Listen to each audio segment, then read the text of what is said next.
Thank you. Welcome, everyone, to the December 10th, 2012 Marquette City Commission meeting. At this time, would you join us in the Pledge of Allegiance to the flag? Pledge allegiance to the flag of the United States of America and to the republic for which it stands, one nation under God, indivisible, with liberty and justice for all. Thank you. At this time, City Clerk, would you do roll call, please? Yes, Your Honor. Commissioner Kimbenzi, Here. Commissioner Coyne, Here. Commissioner Ryan, Here. Commissioner Snyder, Here. Commissioner Stonehouse, Here. Mayor Pro Tem Nemi, Here. and Mayor DePietro. Here. All present. Thank you. Any note of agenda changes? Seeing none, is there a motion to approve the agenda? Commissioner Ryan, I move the agenda be approved. is there a second? Commissioner Snyder? Support. Thank you. Any question at this time? All in favor, say yes. Yes. Yes. Yes. Thank you. Motion to approve is 6-0. Thank you. 7.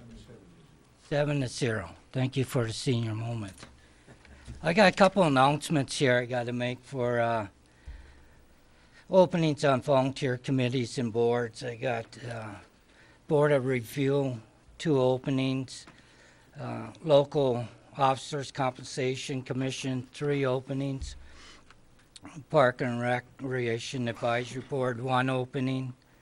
Regional Recreation Authority Business Plan Ad Hoc Committee, 1 alternate opening. Sister City Advisory Committee, 2 openings. And Sustainable Community Ad Hoc Committee, Parks and Recreation Advisory Board Rep, 1 vacancy. Thank you. At this time, we'll have a presentation by Arts and Culture Advisory Committee report by Melissa Sprouse.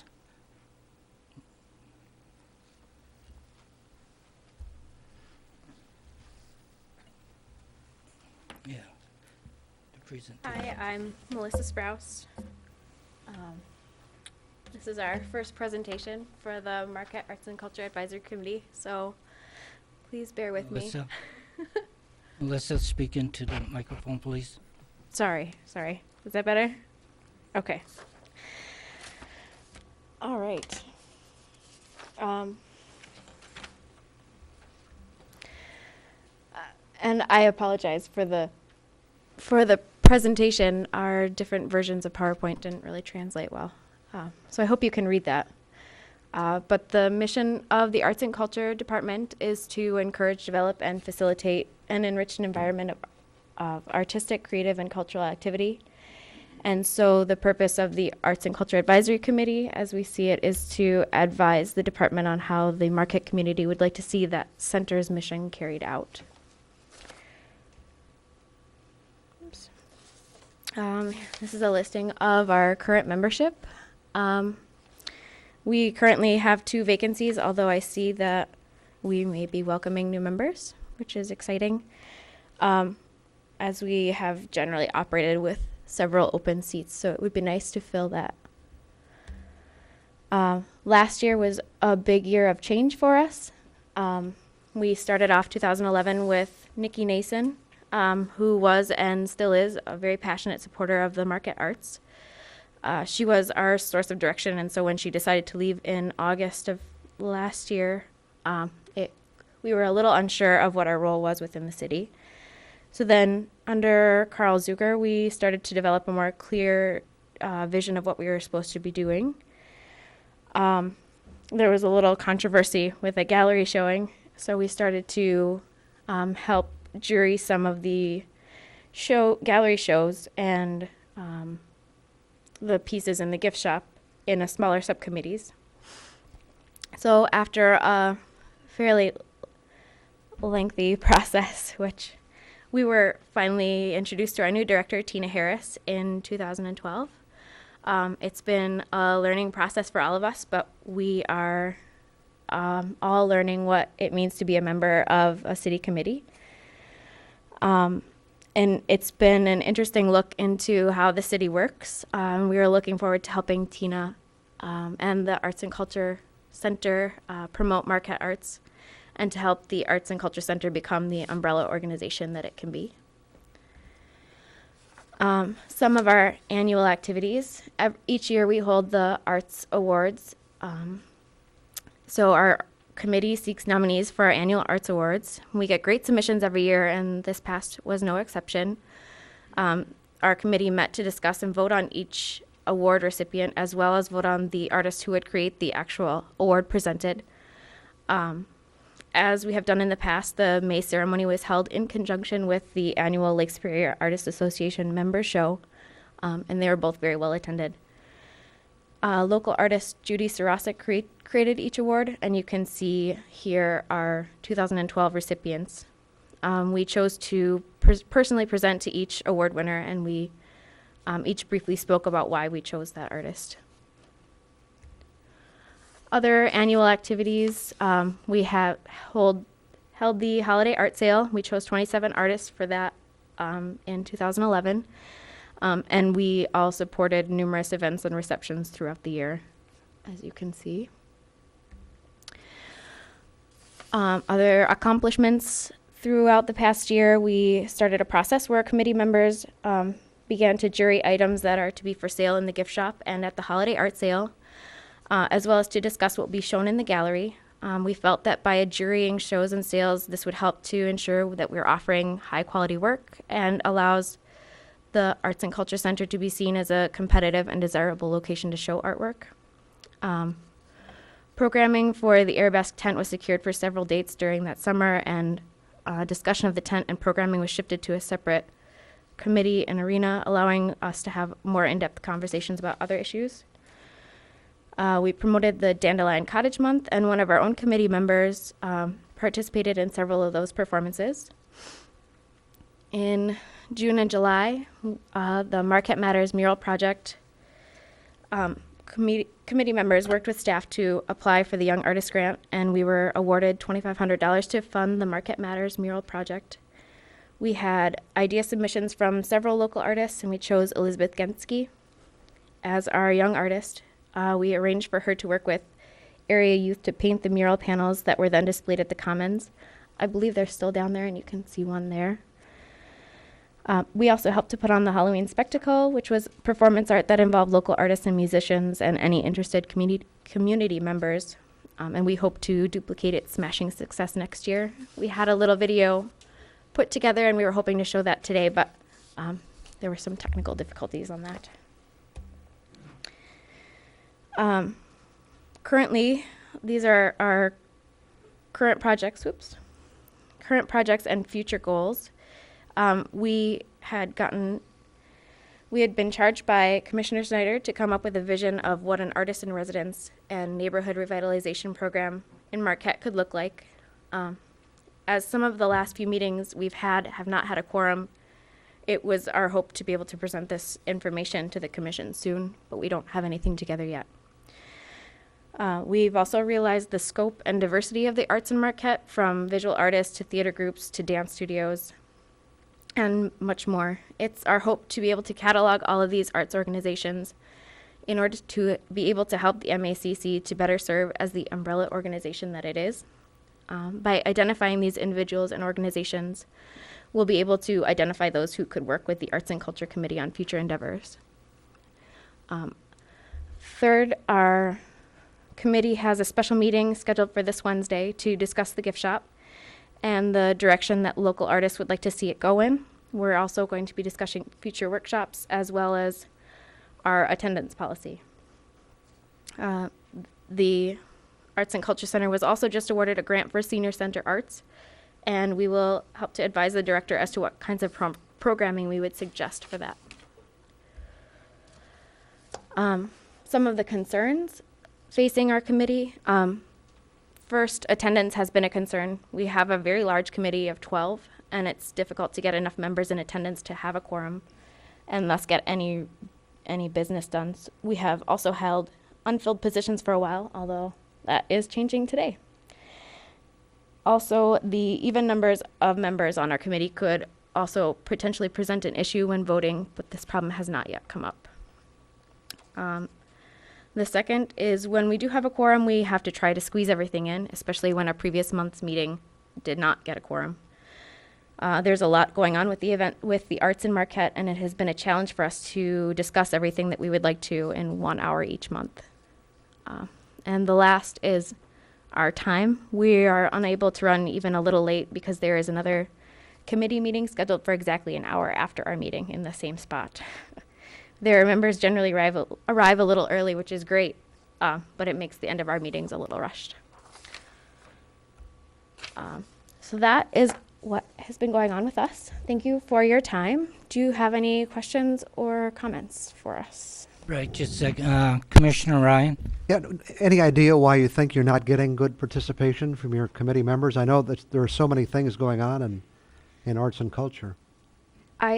I think that one of the big reasons was because we had that year of change, because we lost Nikki and then we didn't have anybody kind of directing us, and now we have some strong direction with Tina, but it's been, I feel like when we were so unsure of what we were doing, we couldn't really get anything together, if that makes sense.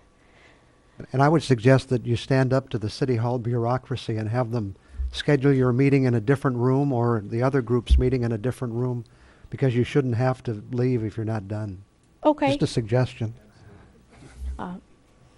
Thank you. Any other commissioner at this time? Commissioner Schneider? You know, I want to thank the Arts and Culture Committee for coming forward and talking about what you guys are doing, especially when there's some times of turbulence and being unsure. I know it can be fairly difficult, so I appreciate the work that you guys are doing and the work that you're looking at doing.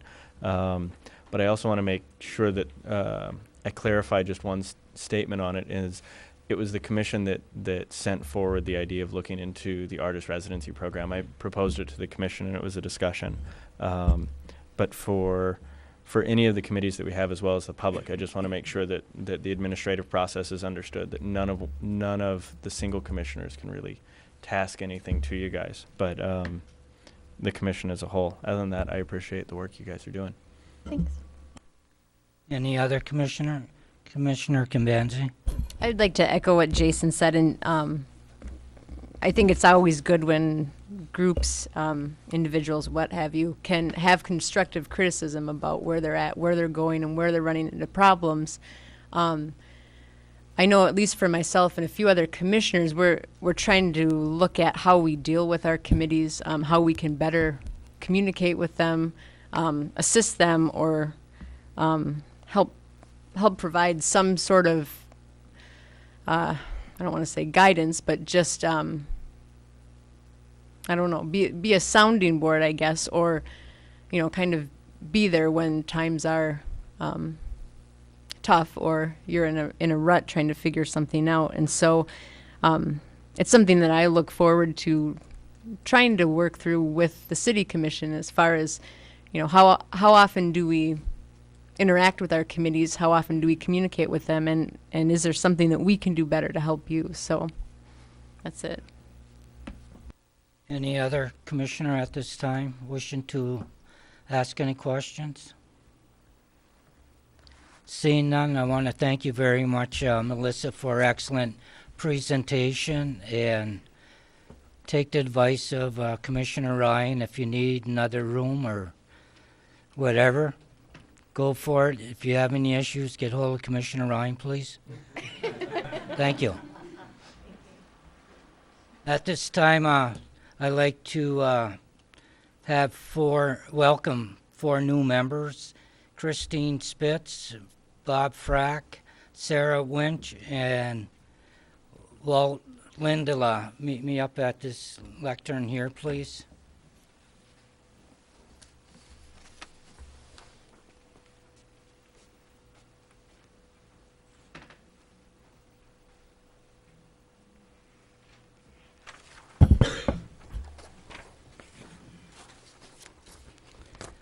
At this time, we're going to present these new members. A city pin, such as this here. And the first one is going to be Christina Spitz, who's going to be serving on the Marquette Brownfield Redevelopment Authority. Christina, we appreciate it very much for you stepping up.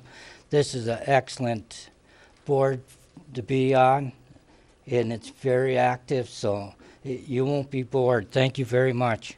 Thank you. Before I give you the pen, would you like to say something to my fellow commissioners? Thank you. Okay, thank you. Thank you. No, this in here. Thank you. You want, you stay up here though. Yeah.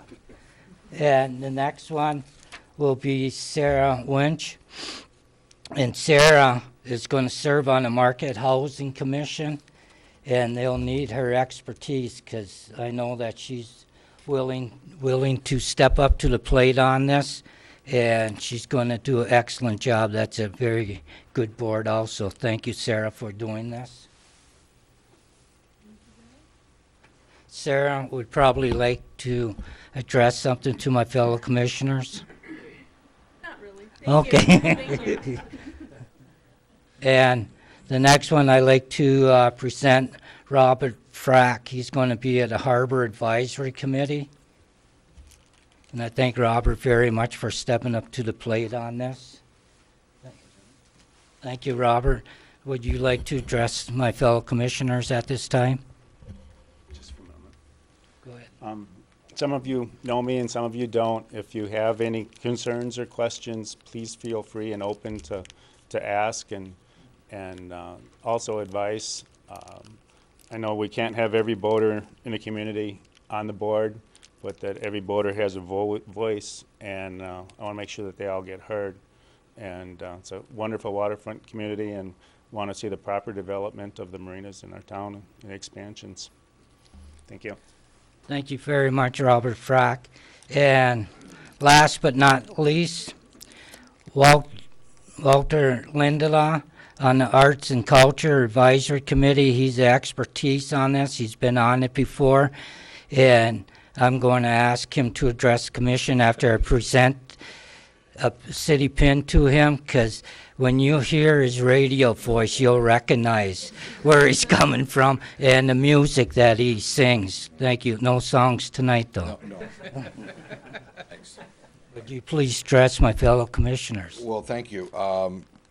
Just a couple of moments to just say that really the reason that I decided to get back with the Arts and Culture Advisory Committee is because I truly believe that with all of the things that we have going for the city of Marquette and this area, one of the key things that has really resulted in us being named a cool city and a great place to live and a great place to raise a family is the arts and the culture that we have here in our community from all different kinds of all different walks of life.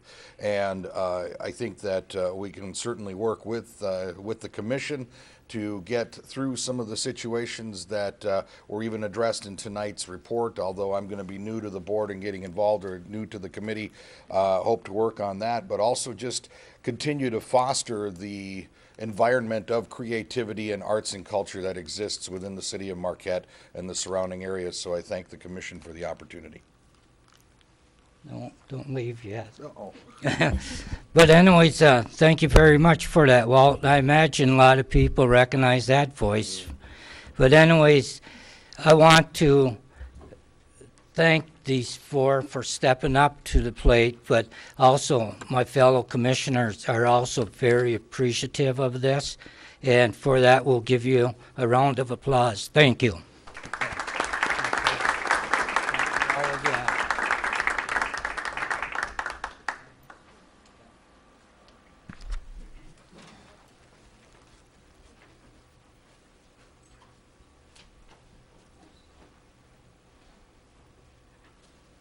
City Clerk, could you read the appointments, please? Yes, Your Honor. Consideration for appointments this evening are Gordon Peterson to the Marquette County Transit Authority as a Marquette City representative, term ending 12/31/15, and Diana Magnuson, Arts and Culture Advisory Committee, for a term ending 6/1/13. Commissioners, is there a motion? Commissioner Stonehouse? I move to appoint Gordon Peterson to the Marquette County Transit Authority for a term ending 12/31/15, and Diana Magnuson to the Arts and Culture Committee for a term ending 6/01/13. Thank you. Is there a second? Commissioner Ryan? I'll support the motion. Okay, there's a motion and a second. All in favor? Aye. Aye. Motion, opposed, motion passes 7-0. At this time, we'll have public comment not to exceed 3 minutes per person. Citizens may reserve time to speak on agenda items. This may result in the item being moved up on the agenda at the mayor's discretion. Is there anybody wishing to address the city commission at this time?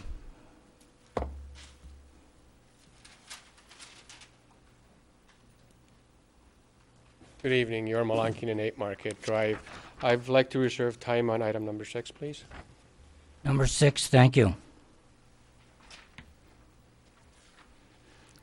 Anyone else wishing to address the commission at this time? Please state your name and physical address, please.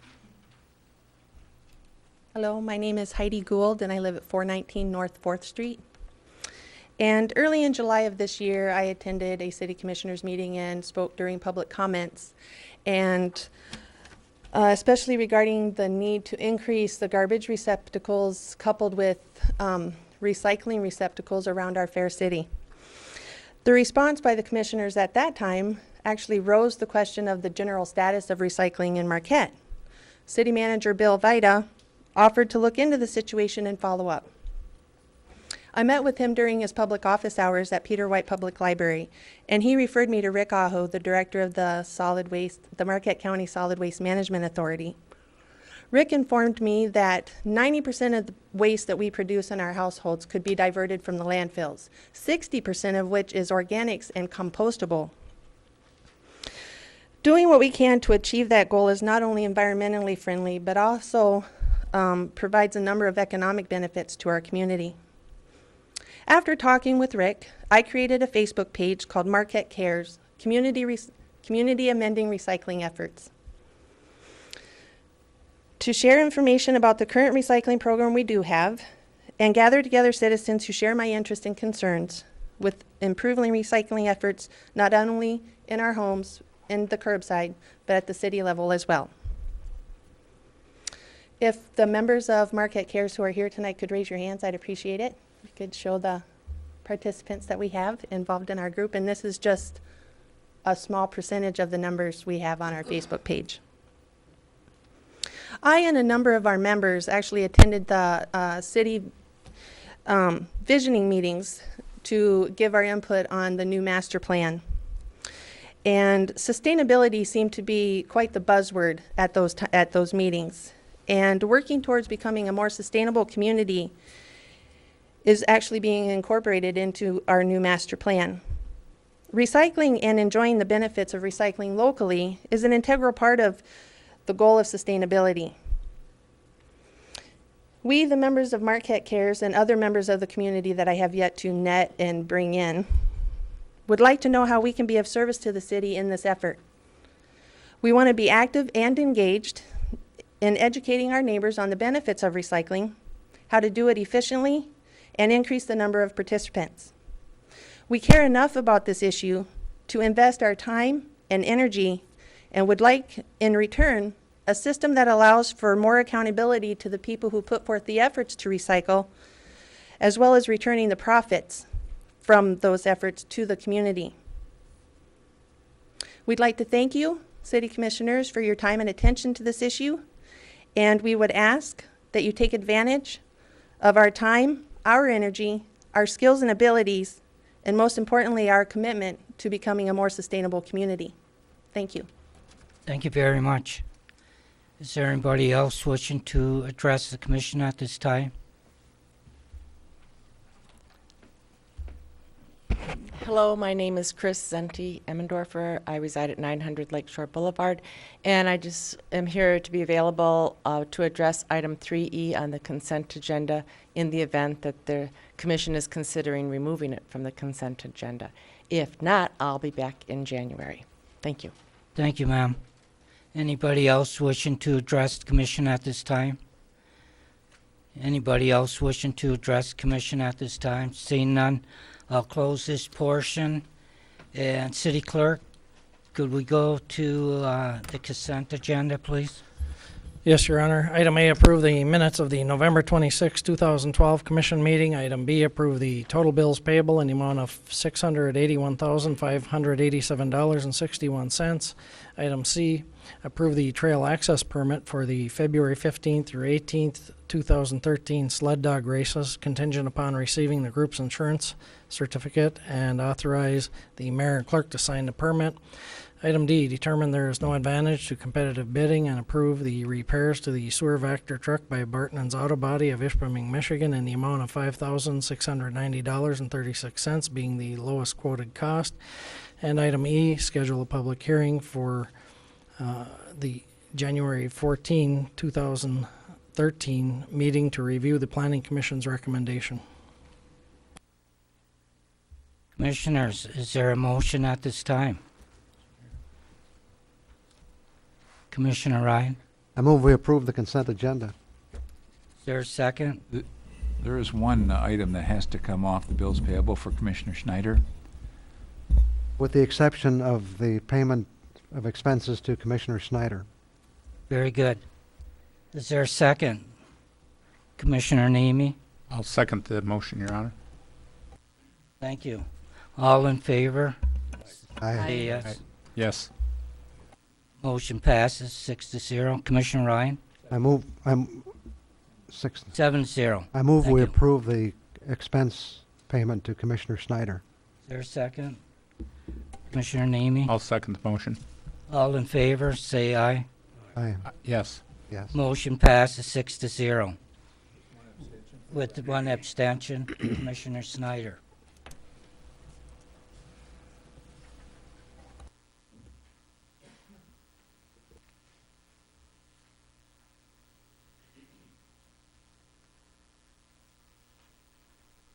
Under new business, City Clerk, would you read number 4, Blight Elimination Grant Application, 600 Altamont Street? Yes, Your Honor. Thank you. Background.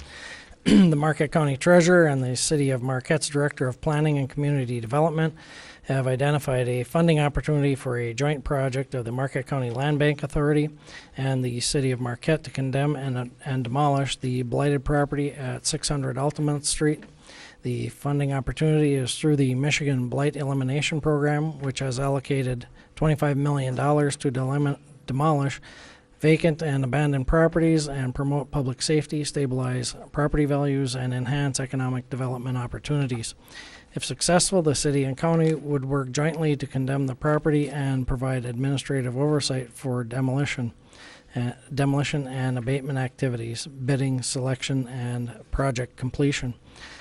Please see the attached for the complete application and program description. Fiscal effect, approximately $2,500 of in-kind services by city staff for assisting with project administration. Recommendation, approve the grant application. Alternatives as determined by the commission. Thank you. Is there a motion? Commissioner Convenci? Not at this time. Commissioner Snyder? I didn't put my hand up either. Okay, I will, Your Honor. Okay, I'd like to move we approve the grant application. okay, support by Commissioner Fine. Coyne, yeah. Okay, Commissioner Ryan, anything further? Well, I think this is mainly an opportunity. I don't think it's a slam dunk, obviously. This is going to be applying for some grant money, but I certainly applaud the city staff and county staff as well for trying to take advantage of this opportunity. I can't imagine anybody in town who would not be happy to see that building demolished. I don't know what kind of legal issues we might face, but I think it's worth trying whatever we can do to get that structure removed. So I certainly would strongly support this grant application. Thank you. Commissioner Coyne? Well, I agree. And, this is not just an impulsive thing. We've been trying to do something with that for years and years and years and years and years.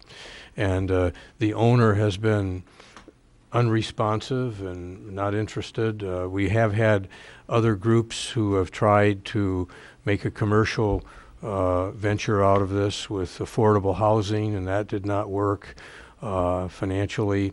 And in fairness, I think there are a lot of people who were residents of the orphanage who really are sad to see this go, but I think they truly understand that we have exhausted virtually every possibility to try to save it, and it's just getting nowhere. So I think this is a step in the right direction because it's very expensive.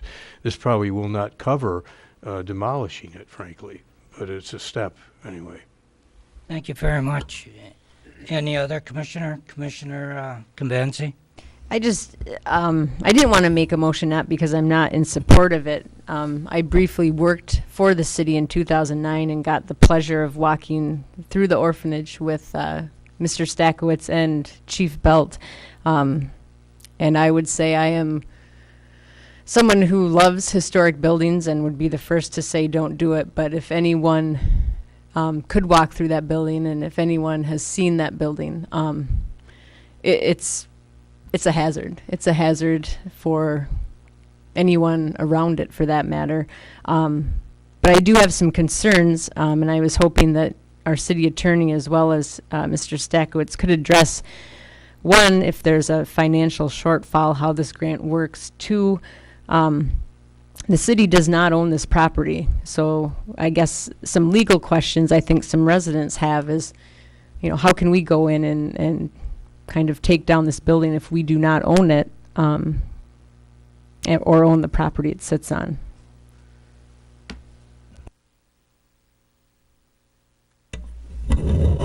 I can address the ownership issue because it's interesting that you had mentioned that to Commissioner Cambenzi, because most people think we should just tear it down, and why haven't we done it? We don't own the building. The building was owned by an individual, and a foreclosure process happened last year, the year before, and it's now owned by another entity. So the one that Commissioner Coyne, I think, was referring to no longer has an interest in the building. It still hasn't been fixed. There is an order outstanding by the court in Marquette to have it fixed, and I think the purpose of this grant, and Mr. Stakowitz can address that because he worked on the grant with the county treasurer, but I think the purpose is, if we get the grant, is to see what requirements the grant has, what lien rights we might have, and whether or not we want to use the county procedure or the city procedure or a combination of both. Either to go back to court and ask for a court order to raise the building, or maybe the county can do it on its own, because I know they have the building inspector. The city does not have a building inspector. That's all operated by the county. So it's going to be a joint effort if we get this grant, and it's really the first step. But Dennis knows more about the nuts and bolts. Thank you, Ron. I can add just a little bit to that regarding the actual condemnation. That was the purpose of bringing the county building inspector through our last walkthrough, was so he has documented his inspection of the property prior to any condemnation proceedings, and then we could move forward jointly on that. With regards to if there would be any financial shortfalls, we did obtain something short of a formal bid from a local construction firm that is the one that specializes, that could handle this capacity. And the estimate that we have was $700,000 for actually tearing it down, and then $300,000 for abatement, which is basically abatement of asbestos. This would be done through a bid process, so we would treat the grant amount as if it were a bid. The amount budgeted for this project is $1 million, and then we would put it out for bids. You have the floor. I see that Ann is here from the county. If she could come up to the lectern and just, if she has anything to add from the county's perspective. And would you identify your title and name, please? Sure, Ann Giroux, Marquette County Treasurer and also Chair of the Marquette County Land Bank Authority. Definitely the intent of this application was to be a joint application, and I would fully expect that the city and the County Land Bank Authority, not the county, but the County Land Bank Authority, would work together as far as securing contractors. Which process would be followed, I think, would have to be determined. The reason that the application lists the County Land Bank Authority as the lead entity is because the Land Bank Authority is the one that has the experience in demolition, and the grant application wanted proof of experience in similar projects. The city didn't really have a track record of demolishing buildings like the Land Bank Authority has, and so that's why we applied in that fashion. I don't have anything else to add unless anyone has questions for me.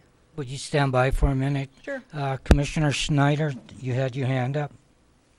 I did have my hand up, but no further questions. Any other commissioner wishing to ask any questions? Any concerns? Seeing none? Thank you, Ann, very much. There's a motion by Commissioner Ryan, second by Commissioner Coyne. All in favor, say Commissioner yes. Schneider had I did still have a comment. I just didn't want to take Ann's time, and I figured I could probably run this into commissioner comment at the end. But I did want to make mention that, you know, I'm supporting this because I think all options have been exhausted. You know, my default is always to try and preserve and hold on to whatever historic buildings we have in this community. And I think, you know, even though a lot of people consider it an eyesore, there were people raised in it. You know, I think the building is actually quite beautiful, and if we could actually find the resources to restore it and reuse it, it would be great. I've also walked through, although probably not on the same terms that Commissioner Cambenzi has walked through, and it's not in remotely good enough shape to be able to refurbish. So I guess I kind of wanted to pre-lament the potential loss of the building, even though I think it's probably the right steps to go through. Okay, thank you very much. Any other commissioner? Commissioner Nemi? Thank you, Your Honor. I just want to mention that, you know, this is a real opportunity for us, because if we don't get this grant, we're going to have this, you know, a jewel which is now an eyesore languishing in our lap for years and years and years. So this is an excellent opportunity for us. Thank you. Commissioner Stonehouse? Something that I think would be quite doable under the grant, I'm assuming, would be the ability to retain or to salvage those portions of the building that might still be usable. And particularly the sandstone is what I'm concerned with, and perhaps some of the window cornices.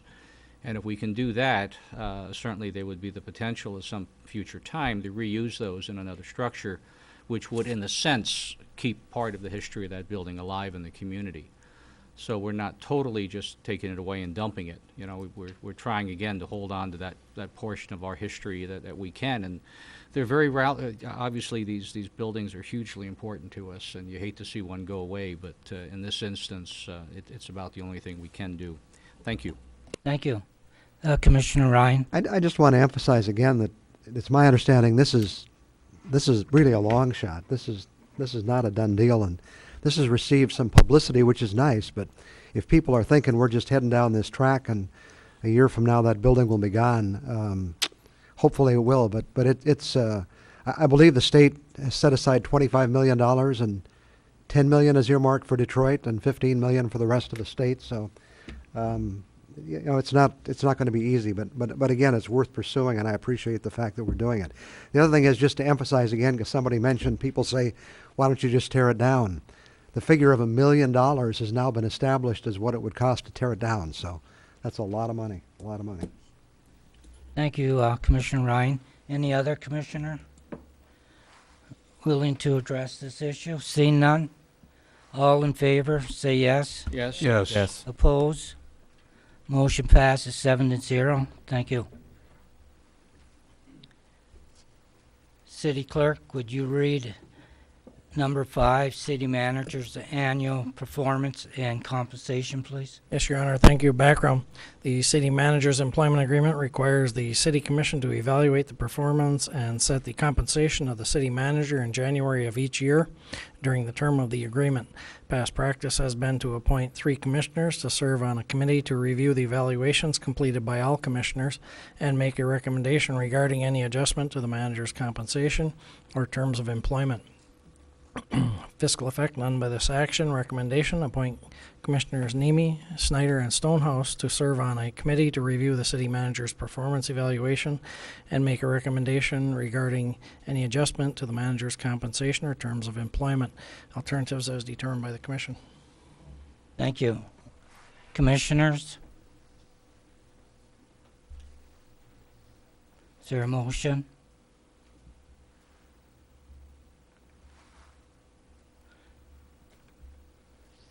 Commissioner Stonehouse. And I motion to appoint myself.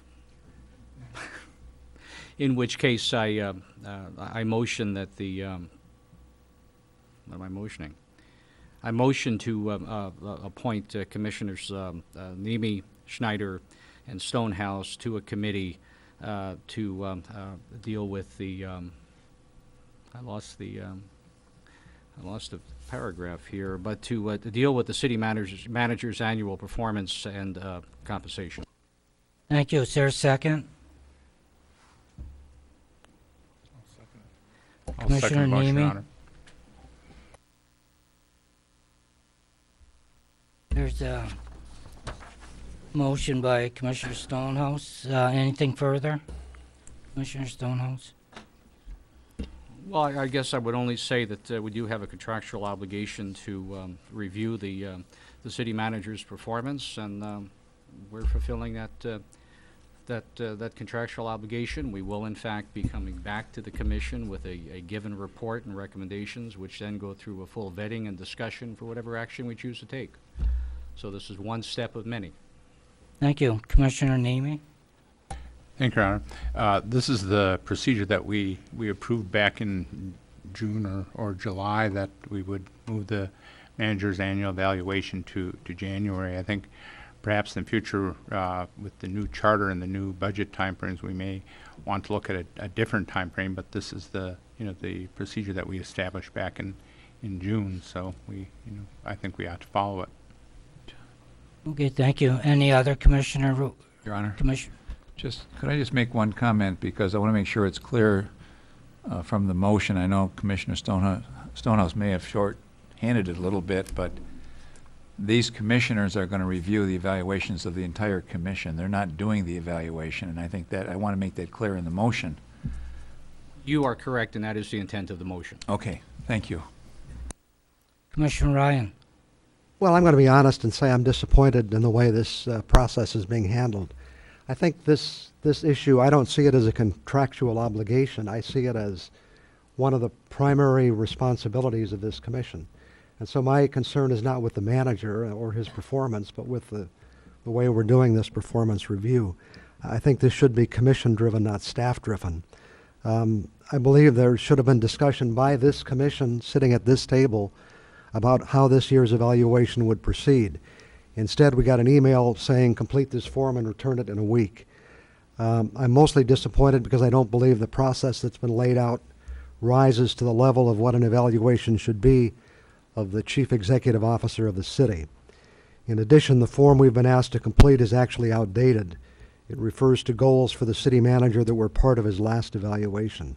A little history: following the evaluation in the summer of 2011, 3 of us, and I believe it was Commissioner Stonehouse and Schneider, met, and we talked about this whole process. And we came up with, after a really extensive series of meetings with ourselves and with the manager, with some specific goals and objectives, with the idea that the manager would be, his performance would be based on those goals and objectives. And that was what formed the basis for the last manager's evaluation, which was completed last summer. So the process we're using for this evaluation is really the same form with the same objectives and nothing new included. I guess I would say I think the most important part of the evaluation process is to make judgments based on outcomes, not 4 or 5 categories of basically, is he a nice guy and does he get along with people? How well is the city functioning? How well is the city managing its financial resources? Is the city creating an environment for positive growth? Is the city creating an environment that allows for community development? Is the city developing reasonable plans for the future based on known expectations? Again, my complaint is with the process. I think we should have sat at this table and said, how are we going to do this evaluation? Then we should have done it, and then we should have moved forward. I haven't completed my form, just so you know. Okay, thank you, Commissioner Ryan. Any other commissioner? Commissioner Snyder. Well, I'm going to concur with Commissioner Ryan. I pretty much agree with everything he said. The process of this doesn't seem to be right. I will support the motion because this is something we agreed upon over the summer and how we would operate. And I'm going with it because of that agreement that we made with our manager. But I see how we as a commissioner handling our evaluations over the last 2 years and this one almost as being neglectful of our duty. I think it's much more complex to analyze what the CEO of our city is doing. And I think that we need to find a way of evaluating more responsibly. I also don't think that, even though I'm one of the commissioners being appointed to this, I think that evaluating the city manager is something that rests on all of our shoulders. So even though it's only to tabulate and kind of review, I think it's something that all of the commissioners should go through together, either in a work session or a special meeting.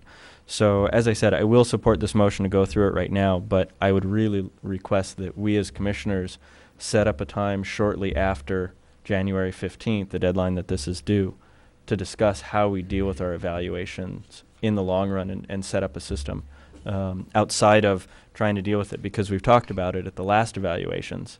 And it's come up like, well, we just need to figure out how we're dealing with this evaluation, but we really need to think about it in the long term. And here we are again, we haven't really talked about it in the long term. So I guess I'm requesting that we set aside some time, if the other commissioners agree, that we can sit down and have a nice, long, dragged out discussion about what the proper process is. Okay, thank you, Commissioner Snyder. Commissioner Convenzi.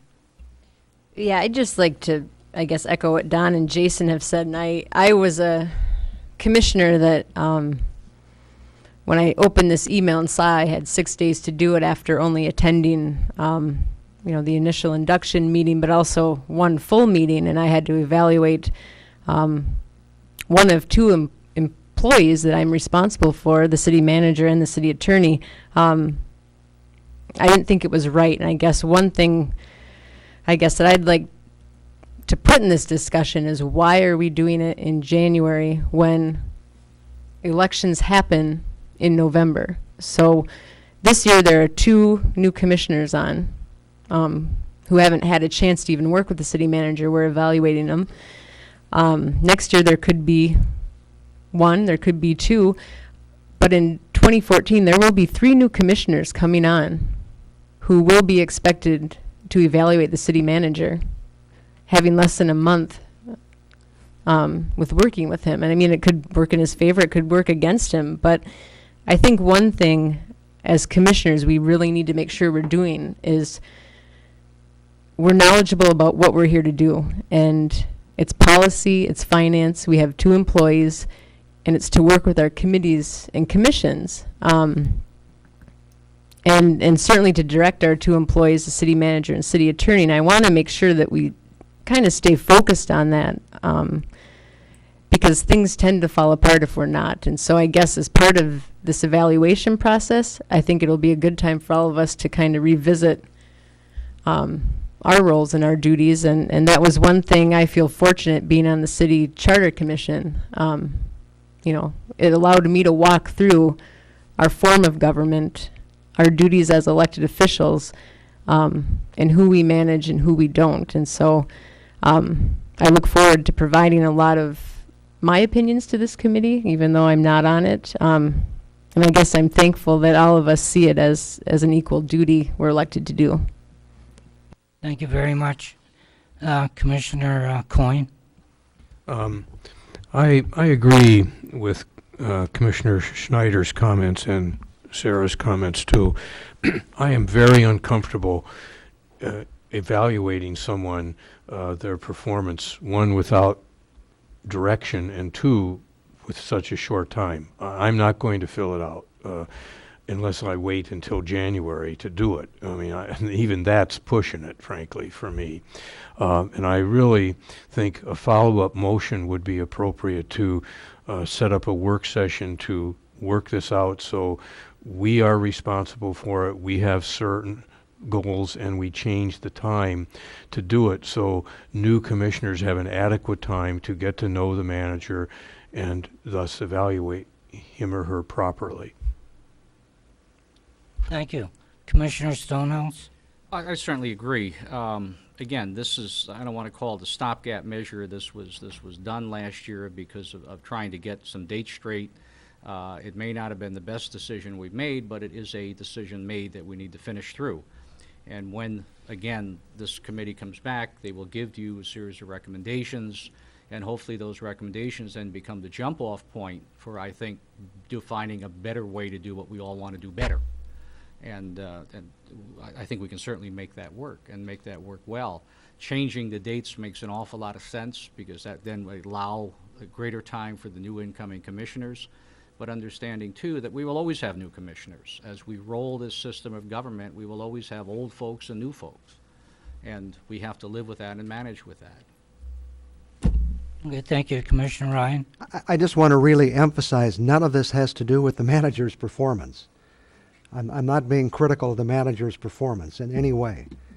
I am being critical of this process. And I think it's unfair to the manager or the city to not do it right. Commissioner Coyne? If I could ask Commissioner Stonehouse to clarify what he envisions coming back with.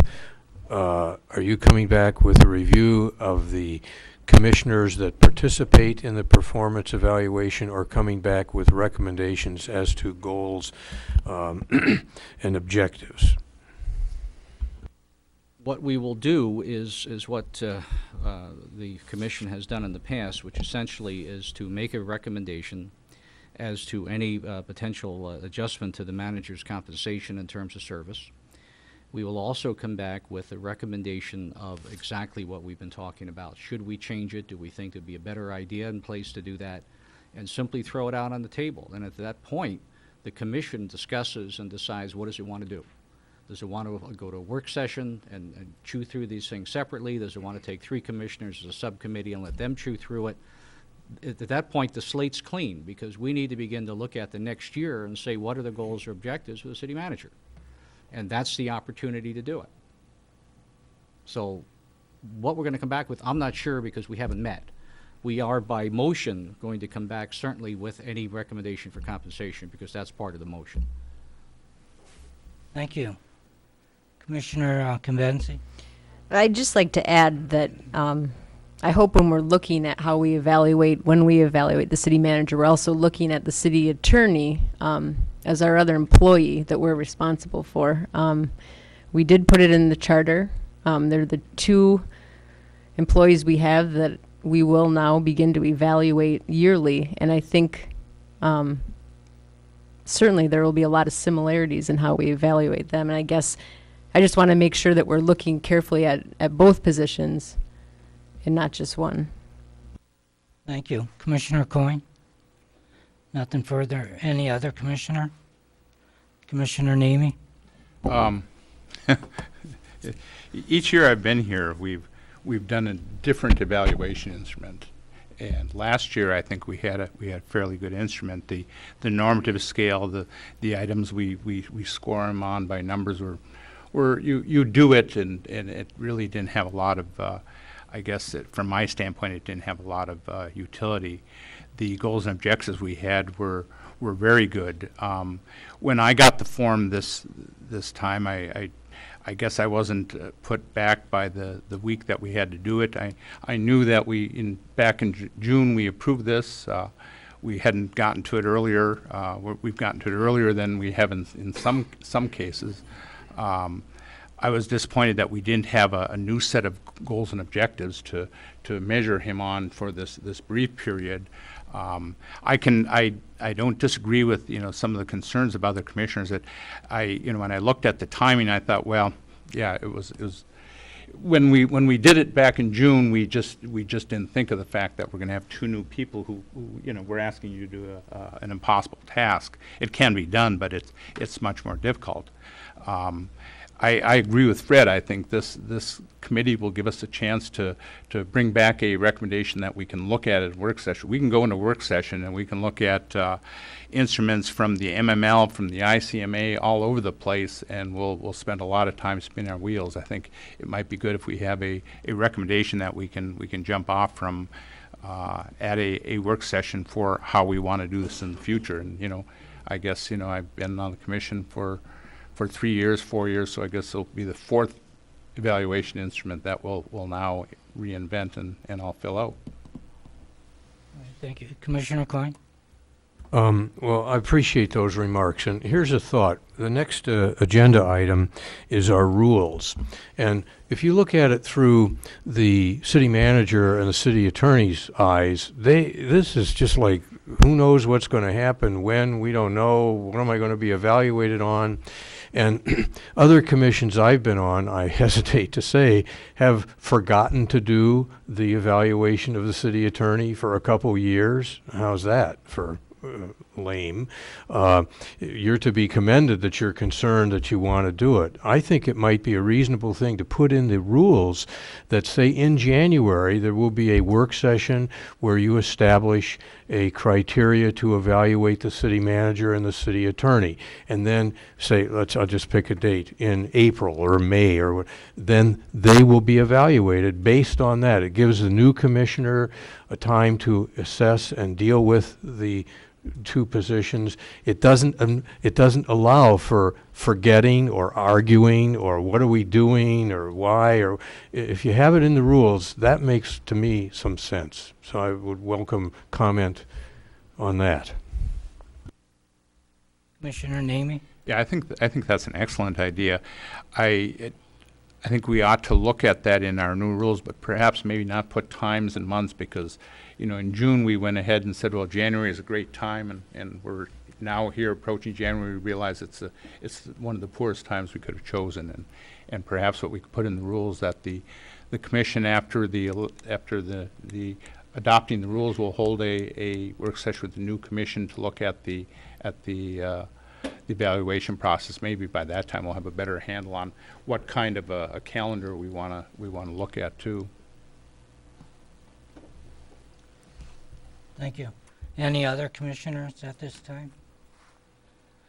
Seeing none, there's a motion by Commissioner Stonehouse, second by Commissioner Namey. All in favor, say yes. Yes. Yes. Opposed? No. Motion passes 6-1. Thank you.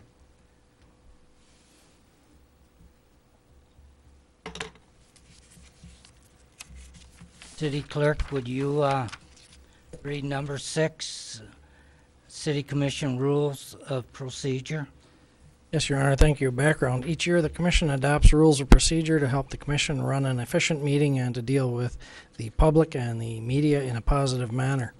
The attached version places the rules in outline format.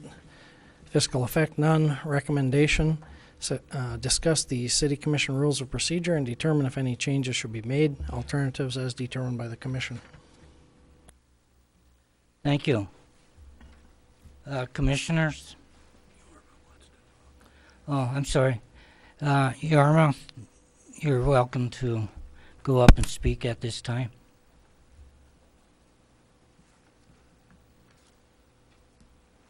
Good evening, Yorma Lanking, 8 Marquette Drive. My concern on the rules with the commissioners and the procedures, I would like for you to consider the audience participation. We've had bullying occur to the commissioners.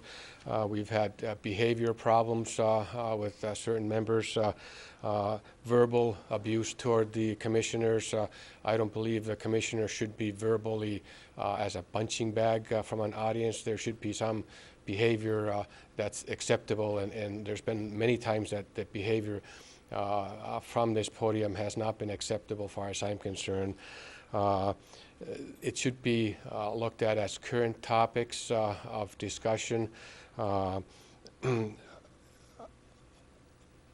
would also think that it should be citizens that are city residents that participate. It would not make me or make any sense if I rendered and went to New York for an opinion at their city commission, or I went to even Escanaba or any of the other cities. I think we should have citizens that are in our community participate in the events rather than some people outside of our community. For name calling commissioners, I think that's unacceptable behavior. So I would hope that you would look at in the rules not only for yourself, but how the citizens behave in the chambers. No different than in a courtroom. You have a conduct of behavior that should be acceptable and should be professionally handled, and I hope we can look at that. Thank you. Thank you very much, sir. Commissioners, what's your pleasure? Commissioner Snyder?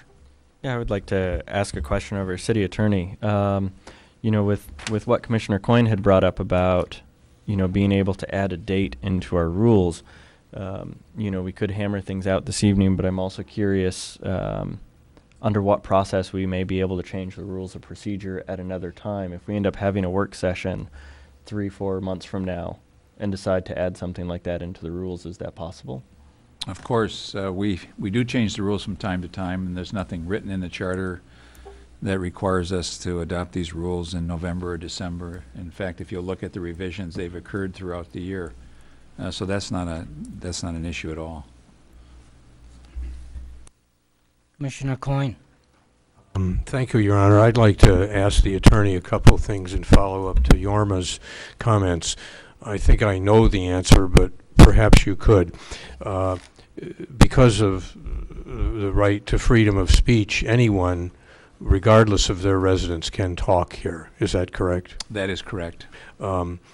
Interesting. Another concern is in the rules as presented to us, there is a conduct that the commission has to follow, and yet the people who are speaking in public comment do not have to follow those same rules in terms of courtesy and not being insulting to others, etc. Why would you explain why we're bound by courtesy and people who are making public comments don't seem to be at times? Well, our rules provide that they're supposed to be courteous in their comments as well. But that's a fine line, and it's hard to draw as long as it's not violent or what you might call over-the-top comment. Certainly someone can come in here and use strong language. I'm not talking about profanity, but strong language criticizing the commission or a commissioner in the course of his duties, not a personal attack, but in the course of his duties. And I think that's really the difference. If the commission becomes such that a person can't get up and speak strongly about what the commission is doing or a particular commission is doing in carrying out his obligations, then what is the use of public comment? And but it's such a difficult line, and we do have a sergeant at arms in the event someone does get out of line and steps over that bound. Okay. If I could continue, I would like to ask the commission to consider two things. One, Commissioner Nemi's comment about how to word putting in a comment about a time frame to, or the requirement of evaluating and setting standards. And secondly, I'd like them to consider doing away with the 5-minute public comment at the end of the meeting. for their consideration. Those have often been very difficult and often not very productive.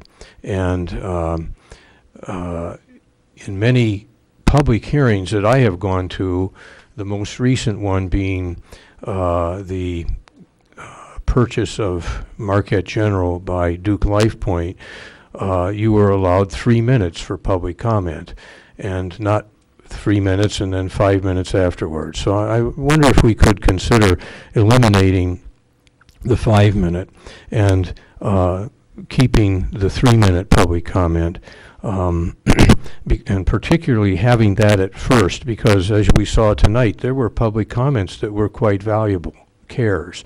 I'm not trying to eliminate that, but that was well-spoken, clear. I think we'll get some results as opposed to 5 minutes at the end, where often just isn't particularly productive. So I would ask that we consider eliminating the 5 minute public comment.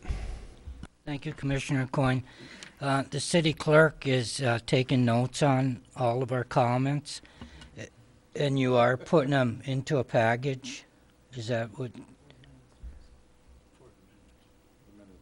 40 minutes. Okay. City manager will be taking notes. Yeah, the attorney and I are both taking notes, but we'll respond to the commission motions. We're listening now for the intent of the commission, but we'd appreciate if you could give us one clear statement with a motion that shows the quorum approved a certain set of things they'd like to see amended in the bylaws. Commissioner Snyder? Well, to build off Commissioner Coyne's comments, I don't necessarily want to limit the amount of time that we've got. I don't think that many people really fill up the 8 minutes during a meeting that we provide. I would support actually flipping them, 5 minutes at the beginning and 3 minutes at the end. So, so that public has a chance to kind of comment on what they witnessed, but they have a little bit more opportunity at the beginning to really tell us the meat of whatever issue they have.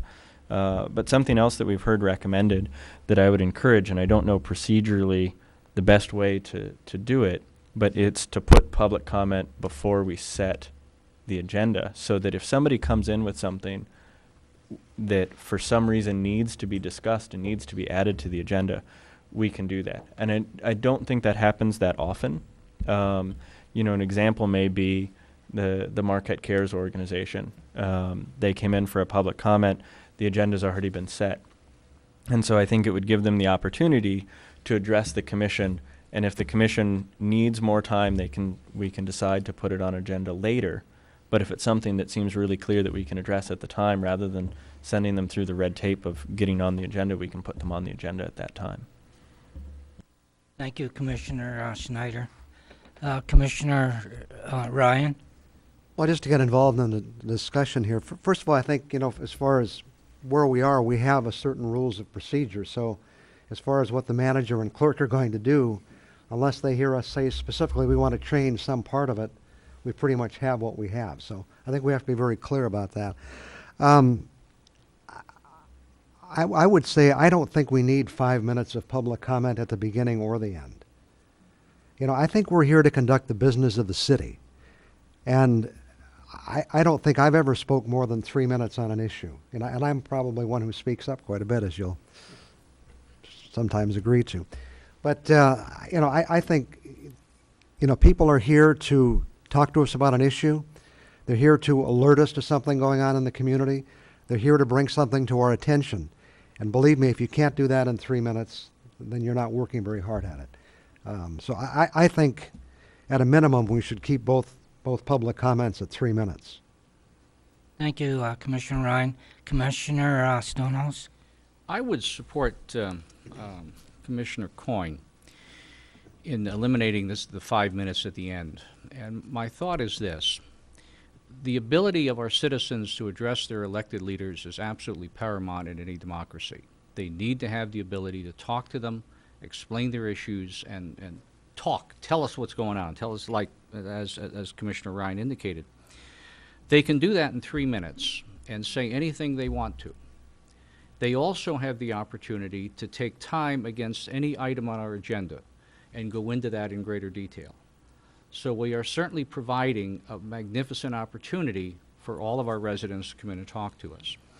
The 5 minutes at the end is really just a general catch-all that I think is so frequently abused that it really, and again, abuse becomes a value judgment here, but I see it really as being very redundant to the way we're using the 3 minutes at the beginning of a meeting.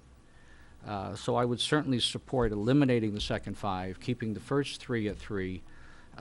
Again, every citizen has the right to come in and speak to any item we have on the agenda, and that really, I think, provides the opportunity that we're trying to search for and find for. And as Commissioner Coyne, I have never been to a public meeting where you have had more than 3 minutes at a single time during that meeting to address whatever you're going to talk to or whoever you're going to talk to. So I think we probably are going far too far in providing the time we are. Thank you. Okay, thank you, Commissioner Stonehouse. Commissioner Convenzi? Well, I guess I'm in favor of keeping it how it is. I feel that by changing it, by taking away a public comment period, we're sending a message to the community that we already know what we're doing. And whether they come up here and abuse that time, there are very, very, very few citizens that do that. And I don't enjoy being beat up. I don't enjoy my fellow commissioners being beat up. However, I think it's very important that we keep both public comments and keep the time allotted. I don't know many people that speak for 5 minutes. Some people come up and speak for a few minutes, but I think it's sending the wrong message for something that very few individuals do that is a nuisance to some of us, and certainly personal attacks on us. I really think it's not good, and I'm going to vote to keep it the same. Thank you, Commissioner Convenzi. Commissioner Nemi? Thank you, Your Honor. I like the proposal that Commissioner Coyne made. I was going to make a proposal that the first 3 minutes would be restricted to comments germane to agenda items of this evening, and the 5 minutes would be open. But I like the idea. I think if a person wants to speak to an agenda item, they can reserve the time.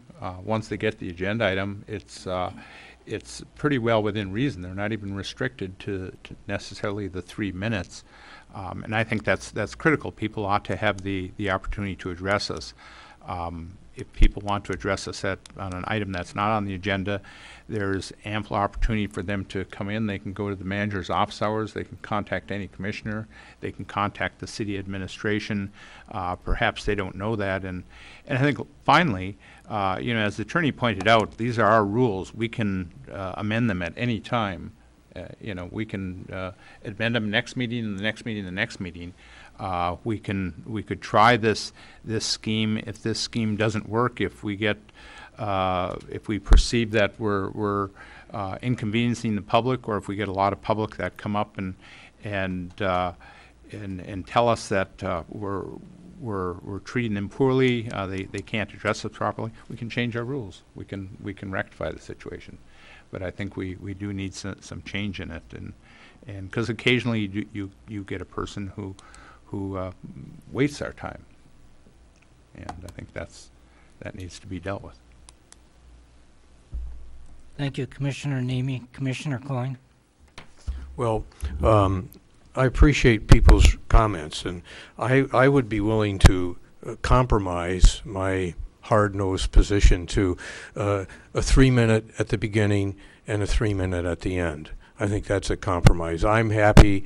I would hope people, and I think Commissioner Convenzi's point is a very valid point, and I think if you can't say something in 3 minutes at the end of the meeting, something's wrong. And I think your point is valid. I do have an issue with Commissioner Schneider's comment about putting the public comment before the agenda is set.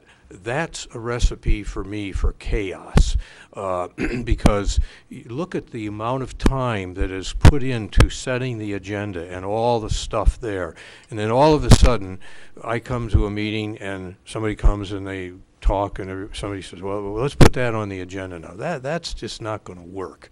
I don't think. I'm not in favor of that, nor do I like even commissioners to come in and say, I'd like to add this to the agenda. That sometimes is a real problem for management because they're not prepared. So I don't support that at all, but I would urge that someone would step up and make a motion to change the rules to include a 3-minute public comment at the beginning and a 3-minute at the end, and that's a compromise for me. Okay? Thank you, Commissioner Coyne. Commissioner Stonehouse. I wasn't going to make that motion, Commissioner Coyne, but I certainly will support the motion. What I did want to remind folks of was that the agenda is a public notice of what this commission is going to do. And there's legal criteria when this agenda is published. It's out for everybody to see, so everybody has an opportunity to come in and discuss it, listen to it, present it, comment on it.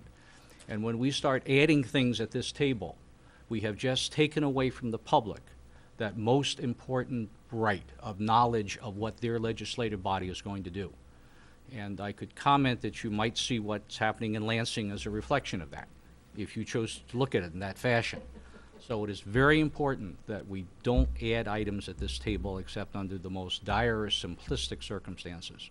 So I certainly support what Commissioner Coyne said, perhaps more enthusiastically than he said it. That said, no more. Thank you. Commissioner Ryan. Well, since I was the first one to say it, I will make the motion that we revise our rules to include public comment lengths of 3 minutes at both the beginning and the end.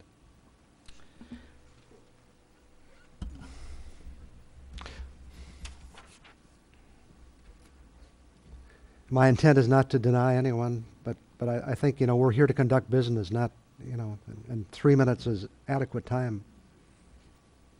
City Attorney. During a recommendation, discuss the City Commission rules of procedure and determine if any changes should be made. I never did get a motion in a second. Do I still need that? No, but you have a motion now. Do you have a second to Yes, Commissioner I got Ryan's? a second. Who was the Commissioner Coyne. The motion was by Commissioner Ryan, and the second was by Commissioner Coyne. I think that motion is fine, and the commission can vote on that. There's some other things that need to be said before we finish this topic tonight, but I mean, this motion is now pending and it's open for discussion and vote. Commissioners, what's your pleasure with this motion? Commissioner Snyder. Well, the potential move of public comment obviously is irrelevant with the motion, but I do have to say that I can't support any motion that limits the public's ability to speak. I understand the intent of it, but I feel that this decision is being made because of some of the friction caused by very, very few citizens. And I know it's only 2 minutes, but I don't like the idea of taking any time away from our public to be able to address us. Thank you, Commissioner Snyder. Any other commissioner? Commissioner Ryan? I'm not trying to take any time away from anybody. I think if we organize our thoughts, we can make any case in 3 minutes. To say that people can just get up and ramble for 5 minutes, I don't think it's needed. As Dr. Coyne, Commissioner Coyne pointed out, you go to any place else and you have 3 minutes to make your case. So I'm not denying anybody free speech. I guarantee you that. But we're here to conduct business, and there are times when many people want to speak, and so I think this sets reasonable limits on it. Okay, thank you, Commissioner Ryan. Any other commissioner for discussion? Seeing none, there's a motion to. Commissioner Ryan, could you restate your motion, please? It's basically to adjust the time periods for public comment, continuing 3 minutes at the beginning of the meeting and changing the end to 3 minutes as well. Okay, do you agree with that, Commissioner Coyne? Yes. Okay, there's a motion and a second. All in favor say yes. Yes. Yes. No. No. All opposed is 2, so it passes 5 in favor, 2 opposed. Thank you. Commissioner Coyne? I wonder if I could ask Commissioner Nemi to make a motion rephrasing his idea of putting the evaluation and goals for the manager and city attorney. Your Honor. Commissioner Nemi? Yeah, I don't have a motion ready. I think perhaps maybe what we ought to do is, we, like the attorney mentioned, there's some editorial changes that need to be done. Perhaps what we could do is just discuss discuss a little and maybe come back with, we're going to come back with the rules for final approval at the next meeting. And then someone can do some wordsmithing on it. And if I were to make a motion, I would say something like we would put a section in the rules that require the commission the new commission each year to hold a work session after they approve the rules to discuss, to set forth the manager's evaluation. And I don't know what the dates are for that, is that sufficient to your desires, or? Commissioner Coyne? No, because I'd like you to make that motion. So I'll make the motion that we put in the rules to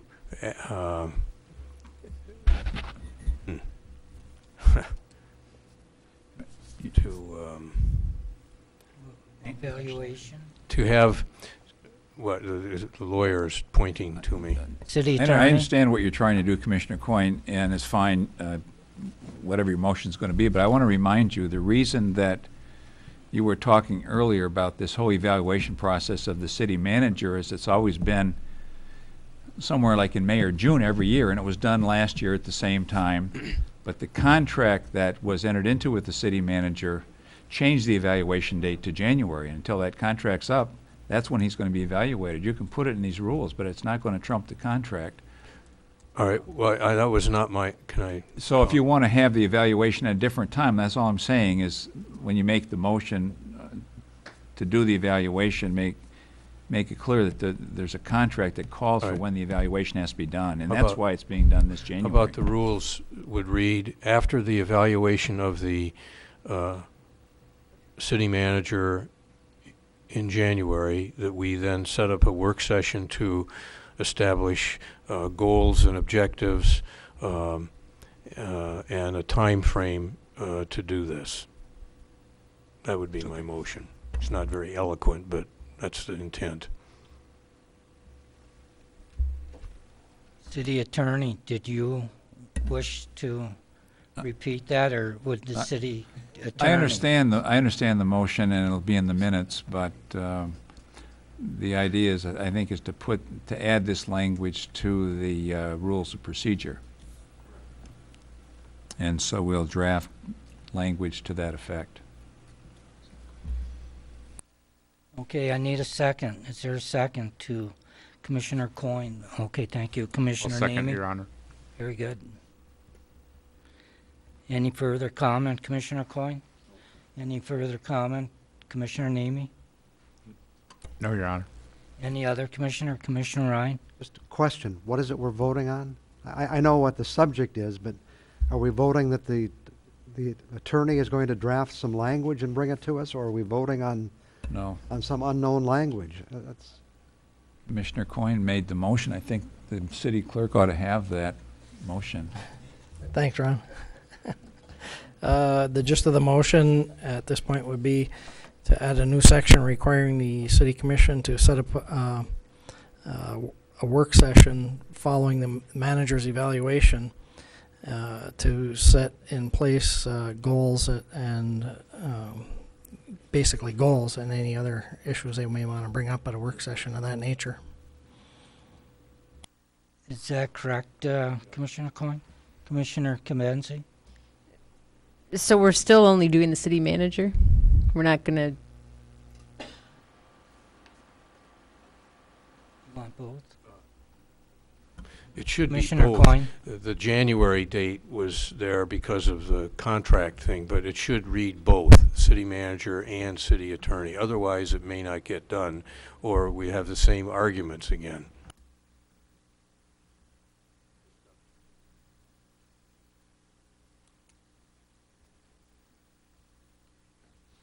Commissioner Nemi, does that sound all right for you? That's fine. Okay, any other discussion by my fellow commissioners? Seeing none? Oh, Commissioner Snyder. Just a question for the city attorney to make sure that I understand correctly is if this motion passes, we put the language in the rules of procedure, but they in some way stand in contrast to our employment agreement with our city manager. Is that what I understood from you? No, the only thing I was saying is that the city manager's employment agreement says he has to be evaluated each January during the term of his employment contract. And that's what this city commission approved to do. And so they have to do that. They can write in the rules that after that evaluation, they're going to set goals for the coming year. That's fine too. But it still has to be, he has to be evaluated in January, at least during the term of this contract, unless it's amended and changed. Commissioner Snyder, you have the floor. Nothing further? Commissioner Stonehouse? The real key here is not at this point the date that we do it. The real key is that we do it, and we do it following the evaluation. So I would suggest that saying January doesn't make any sense because we can change that date, and that date will change if the employment contract change. But if we say immediately after the evaluation, we know that event is tagged to the contract language and requirement. So then if we choose to make the date October, or we choose to make the date and negotiate it with the manager, then it just automatically follows. So it always becomes a trigger point. Does that make sense? Commissioner Kimenzi? well, I guess my question is if the charter that's going to be implemented January 1 of 2013 that states that we annually review both the city manager and the city attorney, do we only need a work session in our rules and procedure to determine their contract? City attorney? The charter says you have to annually review the city manager and city attorney. That's what you have to do. It doesn't say how you do it, when you do it, where you do it, but you have to do it annually. Commissioner Coyne? Well, I think that's a very good point, and I think it then either to get rid of the January word or just to say to change the whole motion to say that there will be a work session to evaluate the city manager and the city attorney. And that, in case anybody forgets, it's in the new charter, it's in our rules, so we got to do it. Maybe that's redundant, but it does force people to do it. So could I made the motion, can I reword it to say just that? Is it your motion? Yes, Yeah, it is. Commissioner Coyne? No, I'm sorry, I guess. Commissioner Ryan made the motion. No, I believe. didn't make the motion. No. Oh, this is a new motion. I'm I've sorry. hardly even spoke on the issue. I got motion by Commissioner a new Coyne. motion, I'm sorry. And second Commissioner by Coyne. Commissioner Nemi. Okay. Senior moments are kicking. It hasn't been, I'm going to evaluate you on your forgetting me, but. well, I've got, I have Ryan January. written down here. Okay. So. No, it hasn't been called yet. If you want to rephrase it and I just Commissioner did. Nemi wants to second it, I think until the chair restates I would it, it's still re-second it. your motion. Commissioner Nemi seconds that. Commissioner Coyne? Could I, Your Honor?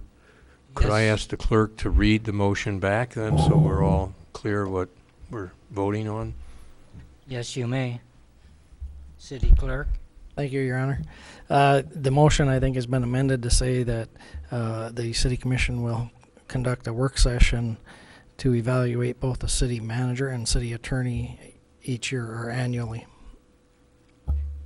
And then that can be scheduled. It's just not, it's not amended. It's the same main motion. It was revised because it hadn't been restated, but that was the terminology. Did you want to well, continue can the I- language with regard to the setting To goals? establish a work session to establish goals and objectives and thus then evaluate the manager and the city attorney. Sorry this has taken forever, but Commissioner Cambenzi's point is a very valid point. You have all night, Commissioner Coyne. So anyways, back to the motion by Commissioner Coyne and second by Commissioner Nemi. Do you agree with what the city clerk read back to you? All in favor, say yes. Yes. Yes. Yes. Oppose? Motion passes 7-0. Thank you. Your Honor, got to raise another point or question? Sure. For the attorney, we say that the rules of parliamentary practice as contained is in the latest edition of Robert's Rules of Order shall govern the commission. Yet we don't always follow those rules, and that has led to some criticism. Is it necessary that we adopt that, or is there some variation, or is there some way we can adopt it and still continue to do business the way we do? I think the main issue that I see is we tend to discuss certain items before a motion is on the floor, and I think it makes sense in many cases. I mean, it's really a good opportunity for us to learn from each other, so I think that's a valuable thing. Would just suspending the rules be the way to handle that if we wanted to continue to have Robert's Rules of Order? First of all, the commission rules of procedure allow us to modify Robert's rules, number one. So these rules, we follow Robert's except as modified by the commission rules of procedure. Number two, you could suspend Robert's rules, but having read them to some extent, there are things that you can do.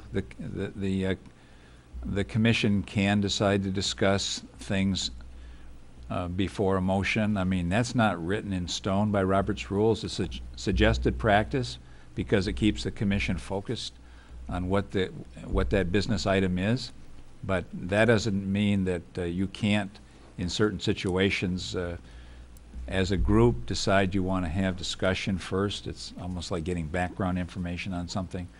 But do we have to formally decide that, or can we just do it? Well, I know that previous mayor used to say, for this particular item, we're going to deviate a bit from Robert's rules and discuss it first, and I think that's acceptable practice. But I think it's nice to have, you need some rules to base things on, and so we already have Robert's rules, but we can deviate from those by our own rules. Okay. Okay, thank you. Now we move to public comment. You know what, can I? Okay, Commissioner Coyne. I would like to move we adopt the rules of the commission as discussed tonight in total. Is there a second? Second. Okay. There's a motion by Commissioner Coyne.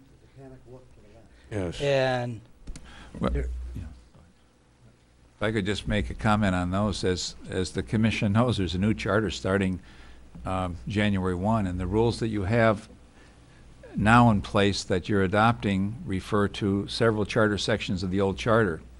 So I think we need to go in there and make all those editorial changes.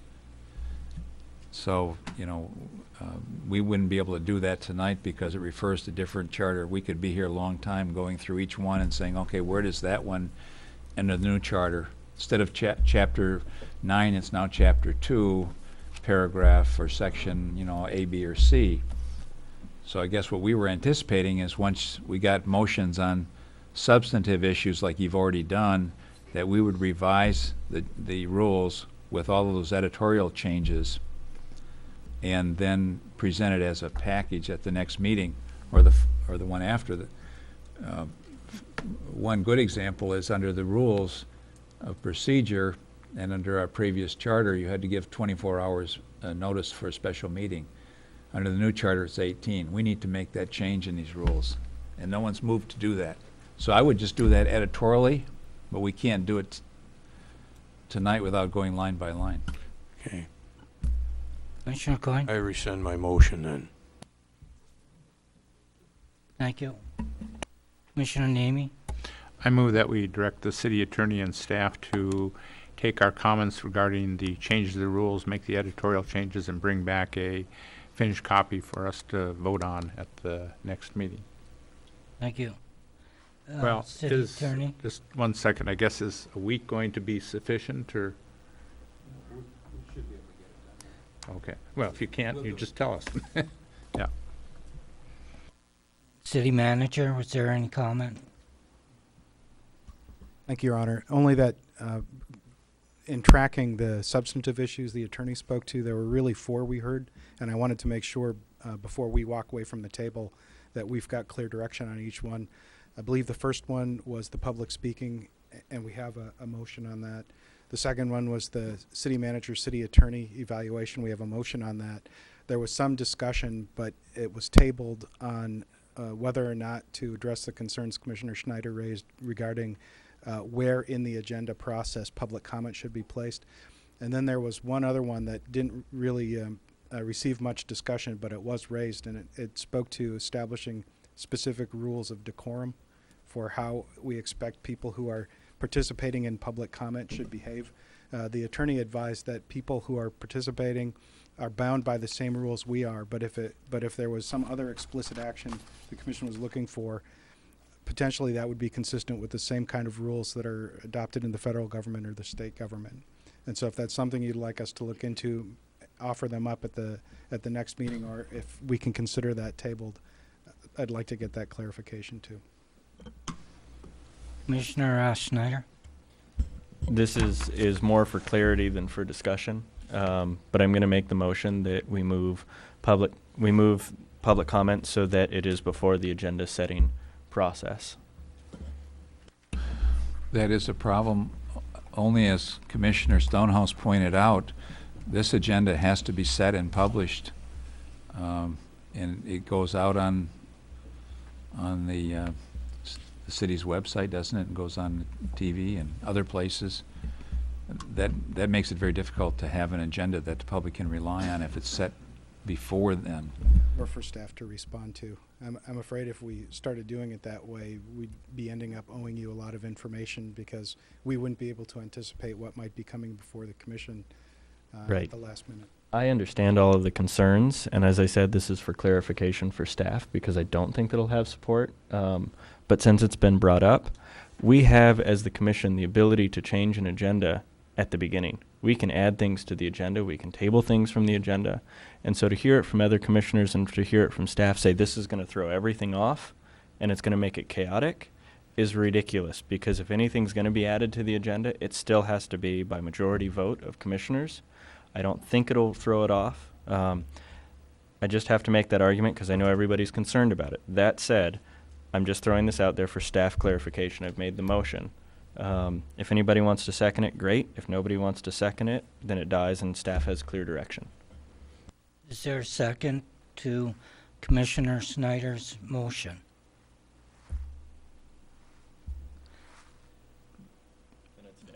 Just a clarification on what you said. I think 2 commissioners can add an item to the agenda. It doesn't have to be, by majority vote. Commissioner Stonehouse? I only wanted to comment, adding an item to the agenda or deleting it to the agenda is not something we do at the behest of the clarification or the pleasure of staff. The reason you do not add an item to the agenda is so the public has full and absolute knowledge of that item being added to the agenda. So they have the opportunity to come and comment on it in a timely fashion with the greatest amount of knowledge and forewarning we can give them. And by the same token, when we delete items from the agenda, they need to be done in the same consideration. If we have people traveling a distance to come and speak to us on an item, we should not be deleting that at the whim of the commission. We owe that to the public and the people that are the electors in this city. It's not something that's an issue for staff. It can be an issue when we need to have staff here that can properly represent and our expert testimony and expert knowledge if we decide capriciously to add items to the agenda. Thank you. Thank you, Commissioner Stone. Commissioner Convenzi? I'd just like to comment on the city manager's comment about disorderly conduct. And as long as we're taking another week to look at our rules and procedures, I'm satisfied with how the disorderly conduct is written in here. However, if within a week we can, I guess, see how, perhaps the state or federal levels deal with this, I'd be willing to look at it. We have the time. I guess that's my opinion. Thank you. Commissioner Nemi?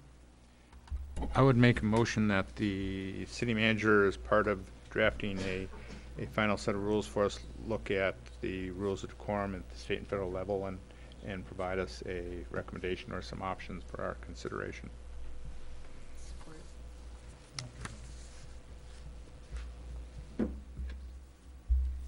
There's a motion by Commissioner Nemi, support by Commissioner Convenzi. Did you want to read that one more time, Commissioner Nemi? I don't have it written down, so I can't. Does the clerk? Oh, I'm sorry. Okay. My motion is that we ask the city manager to incorporate the draft rules that are going to be brought back to us. Have him review the state and federal rules of decorum, and if he finds an appropriate addition to our rules that he can bring back to us, do so either as a recommendation or as alternatives for us to consider. Is that good, Commissioner Convenzi? Thank you. Any further discussion? All in favor, say yes. Yes. Yes. Yes. Opposed? Motion passes 7-0. Any other discussion with the rules of procedure?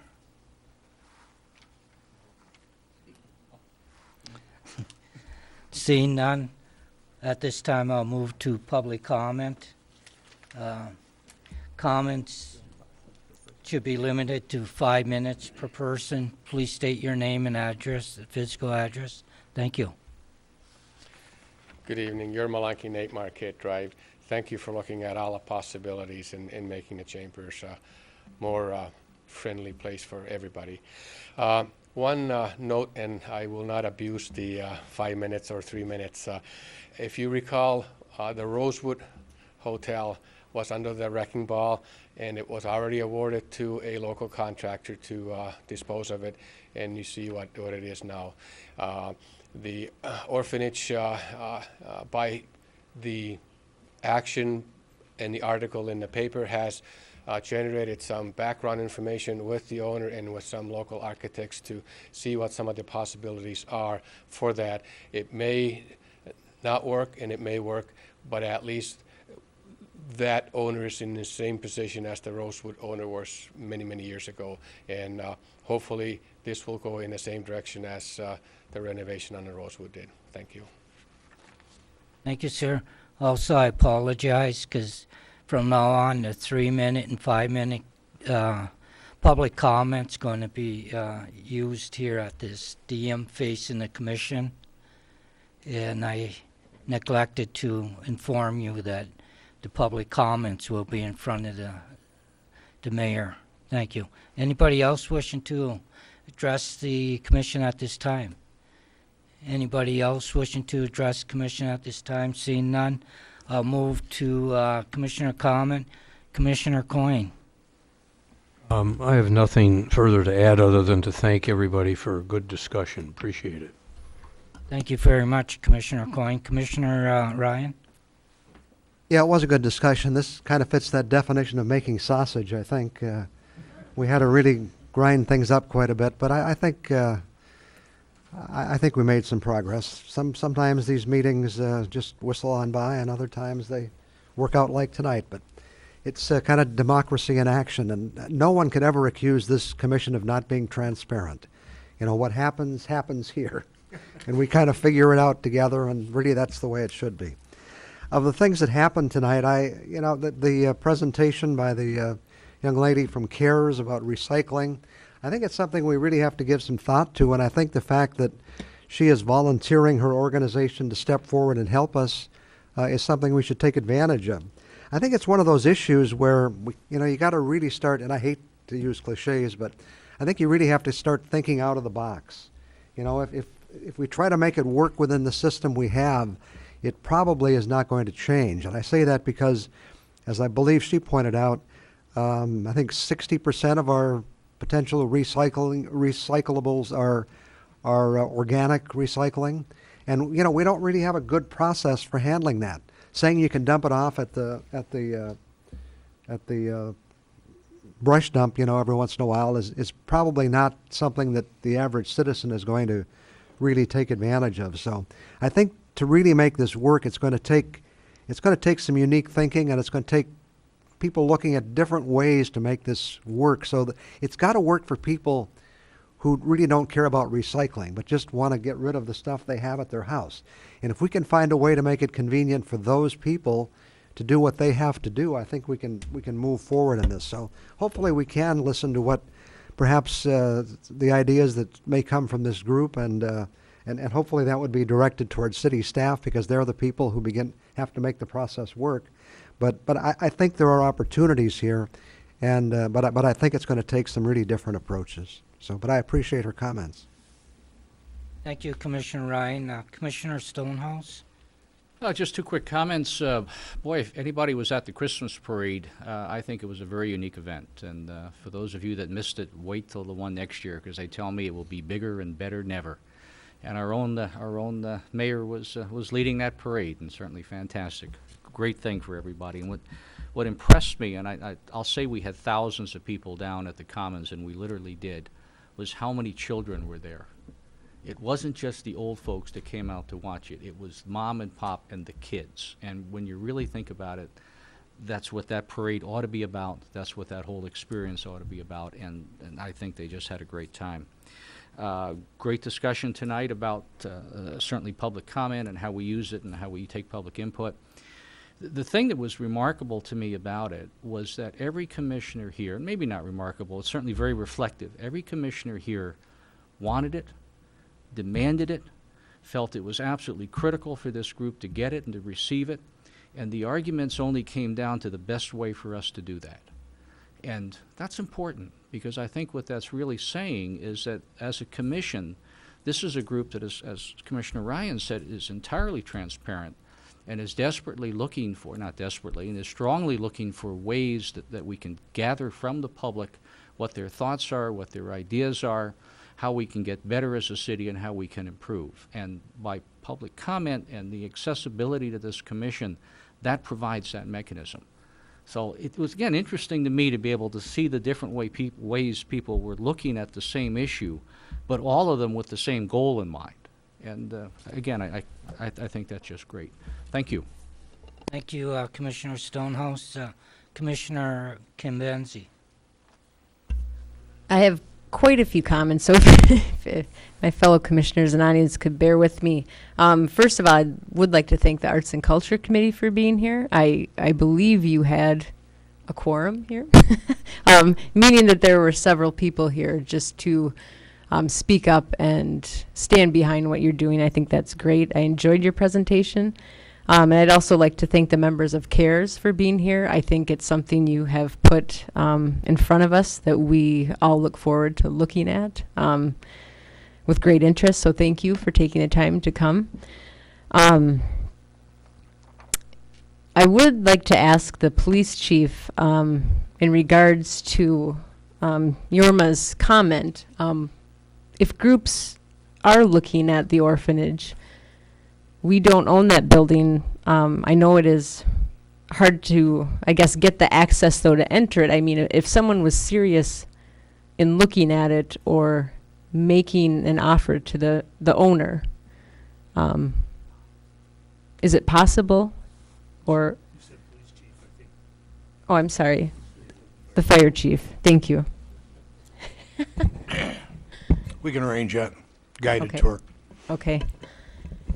And I guess just to take that a little further, I think 30 years ago, no one had as deep of an attachment to historical buildings like they do today. And I think because of all the preservation, because of all the projects, and because of all the people in our community that have put their resources, their knowledge,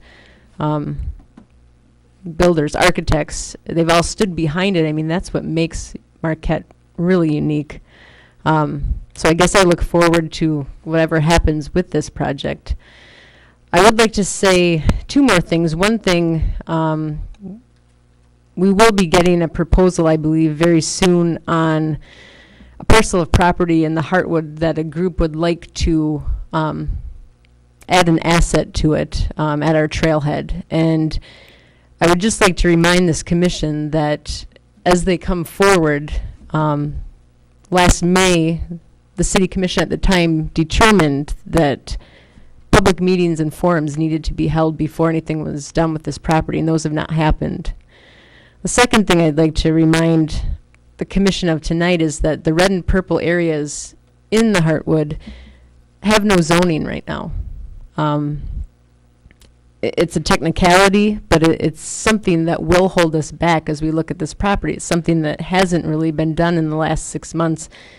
And with that being said, I guess as we go forward in this new year, as a new commission, I would like us to look at our priorities and really start putting them in place as far as what's going to hit us first and what's really important with our local development, economic development. We have 3 work sessions coming up, and I would like to suggest that we all think about possibly changing the order. On the 19th, we have a charter implementation meeting. I think that's great. It needs to be on the 19th. But on the 8th of January, we have a public access to the ORDOC meeting that comes before the January 31st meeting on fundraising. The group coming to us looking to put a building on our property plans to fundraise for that building. So how are we going to deal with that? Or are we just going to end up pushing it off? I guess it's bringing up things in my mind that I think as a commission I would like to see us prioritize and I guess stack our meetings this coming year as planned. The last 2 things, I believe Commissioner Stonehouse will be going off and having knee surgery soon, so I wish him the best in his surgery and recovery. And I'd also like to put our mayor on the pedestal for something he did to help out a community presentation at Kaufman, and that was for the Nutcracker play. He took a very daring role as Mother Ginger.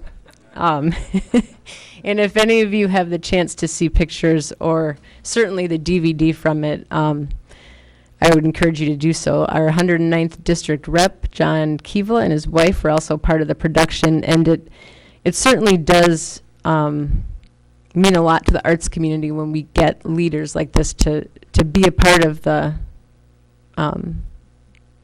performance, but as well as to let people know they stand behind it. So I'd just like to thank our mayor, Mr. DePietro, for doing that, and that's it. Thank you, Commissioner Convenzi. Commissioner Snyder? I also have quite a few comments that are mostly bouncing around in my head, so I'll do my best to hit all of them. But first, I want to say Commissioner Ryan actually took the part of the line that I wanted to talk about, sausage and law. If you like them, don't watch them be made. I'm amazed that most of you stuck around in the audience, and I don't know how many are still watching on television. But this kind of conversation is something that has happened very rarely in the 2 years that I've served, at least not on this bench. It happens more in special meetings and work sessions, and I'm happy to see it happen on this bench. And despite that there's definite disagreements on things, I enjoy the conversation. I enjoy being able to figure out how to move forward with some sort of general consensus. That said, I am frustrated to see that we as a commission are limiting public comment in any way, shape, or form.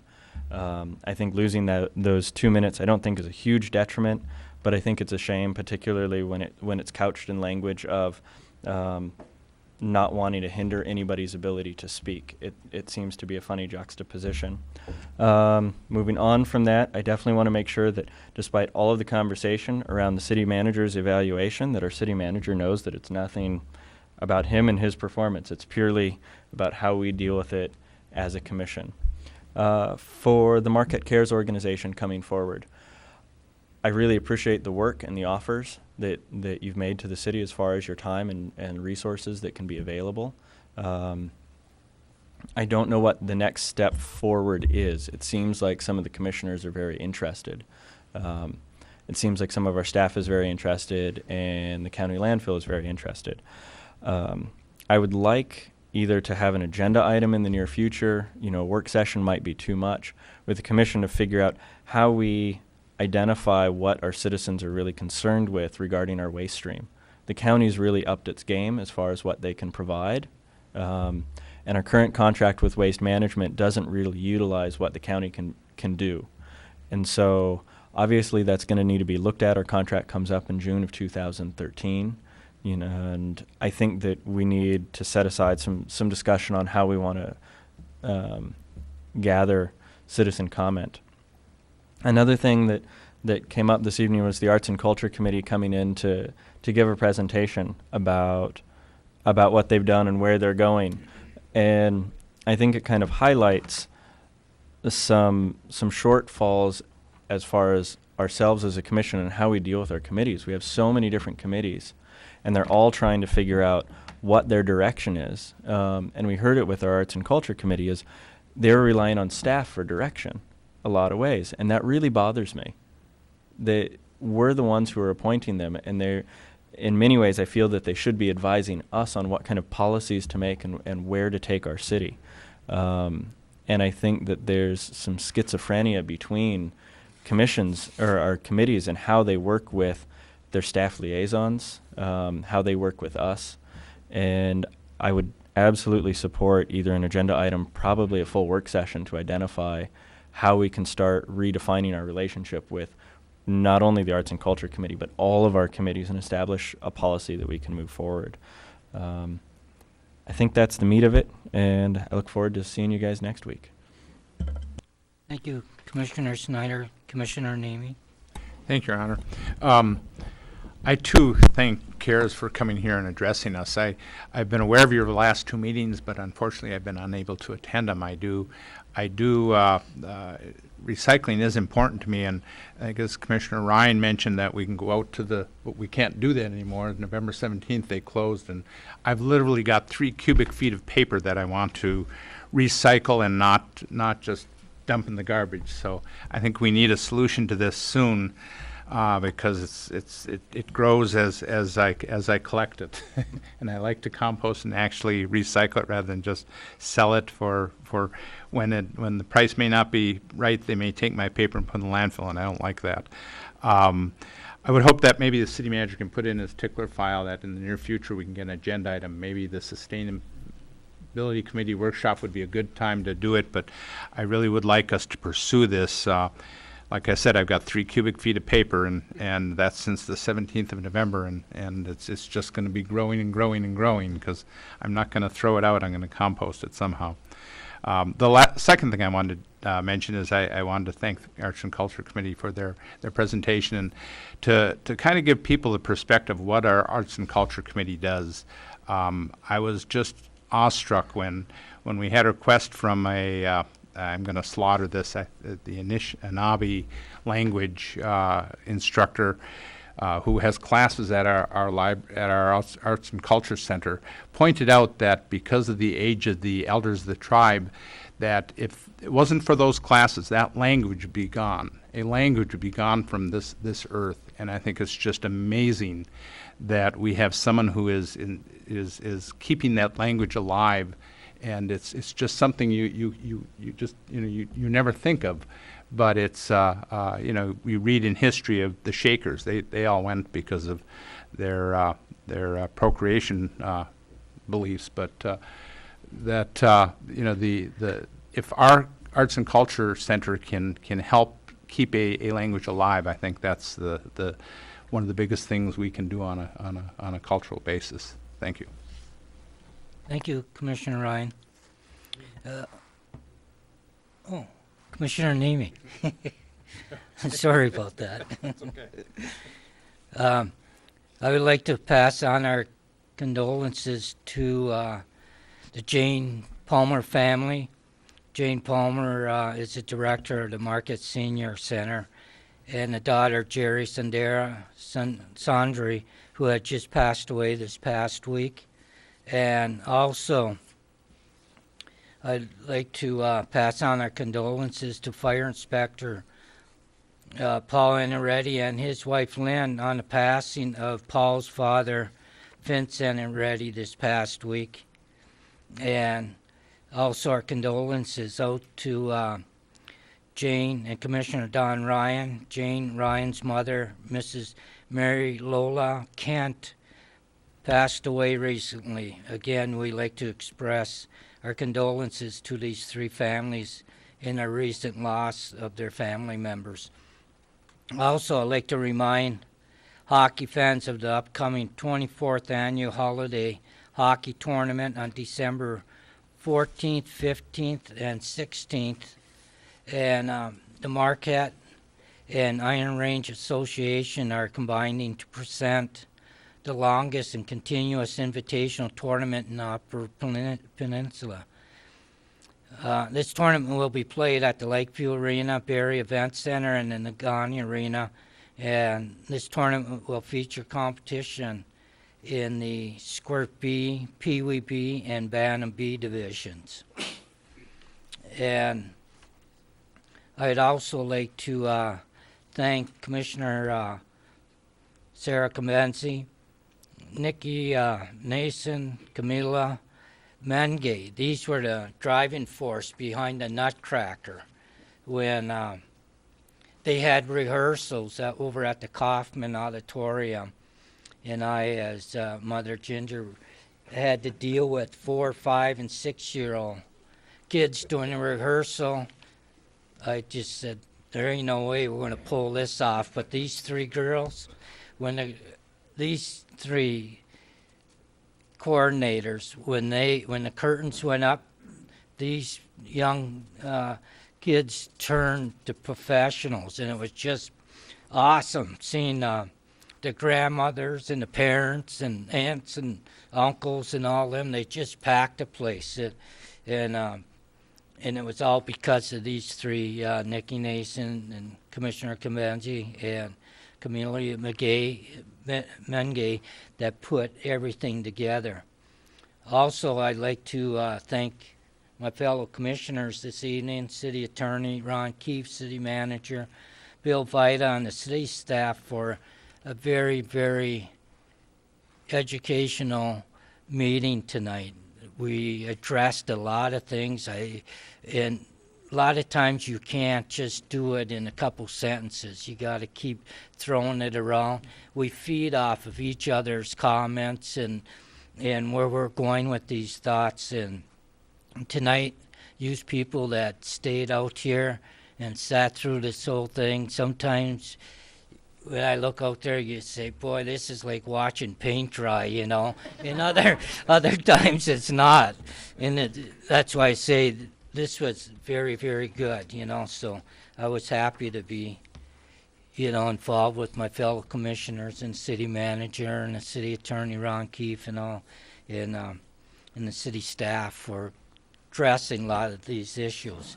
And also, it was brought up that Commissioner Stonehouse was going to go and have some surgery, but it's a very, very minor knee surgery, and it's nothing for anybody to worry about and stuff like that. But you may send him get well cards and wishes while he has this knee repaired. So I just wanted to make sure that it was that you knew it was just a minor knee surgery. And, yeah, you know, so thank you very much for your thoughts on that. And also, I'd like to ask the city manager to announce his community office hours, the date and time, and location for the residents to stop by and visit him this week. And with that, I turn the floor over to our city manager, Bill Vita. Thank you. Thank you, Your Honor. I too would like to thank Arts and Culture for coming this evening. And Melissa, when you get ready to stand in front of the bureaucracy, come see me. I'll stand with you.